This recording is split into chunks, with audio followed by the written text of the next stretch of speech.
Beneath the current animal, we want to have some text that's gonna say the name of the animal.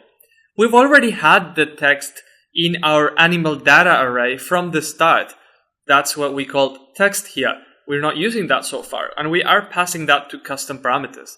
So what I'll do in this lesson is create a method called showText, which we'll call in different parts. And every time we call that, we'll pass it an animal, so it will show the text that corresponds to that animal.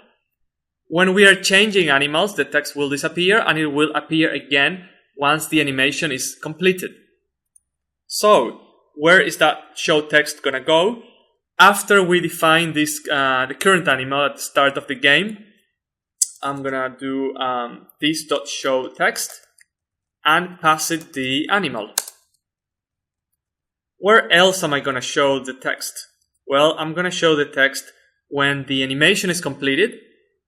When the animation is completed here, I want to have showText again, and I'm gonna pass it the new, in this time it's the new animal because it's only current animal afterwards.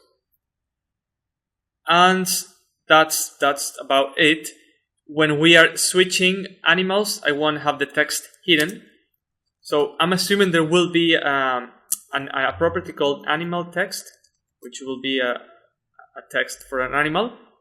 And this is going to be .visible equal false. So that if you .visible allows you to make something non-visible. But we haven't created this yet. We are calling this stuff that doesn't even exist. So you're probably a bit confused by now, and it's completely my fault. So what I'm going to add now is that method that we've been referring to and this animal text property. So this is called showText, and it's a function, receives an animal as a parameter.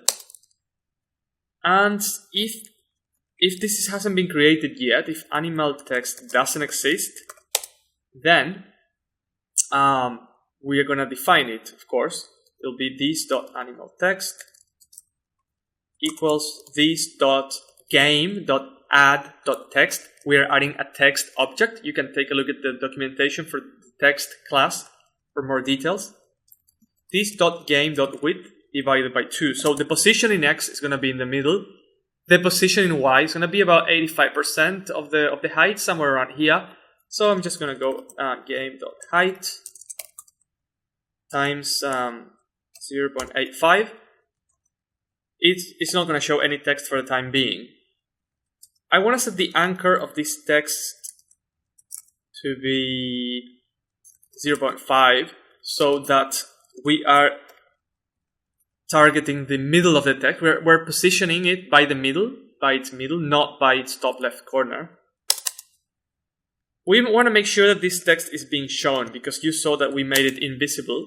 So every time that I call this, I want it to be visible. So it's going to be true.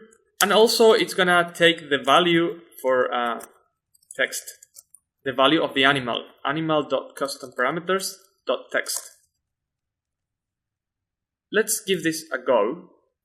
Horse, pig, sheep, pig. So basically, as you can see, we have this animal text property, which is a text object.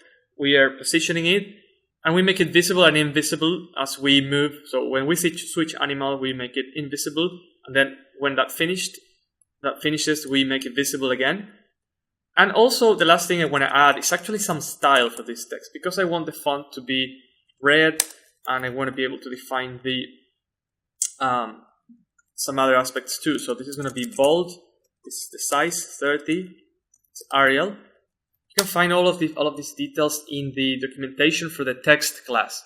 If you look for the set style method, that one has all the details of things you can add. The filling is going to be a color value,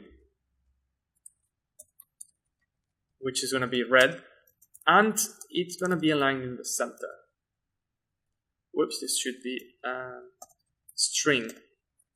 Let's give this a go. And of course, we have to add this to our text. So I'll add here, style. We pass it a style object. So as you can see, we have a larger text now, and it's red, and it's exactly how we want it to be. So there you go. We have now text beneath our animals.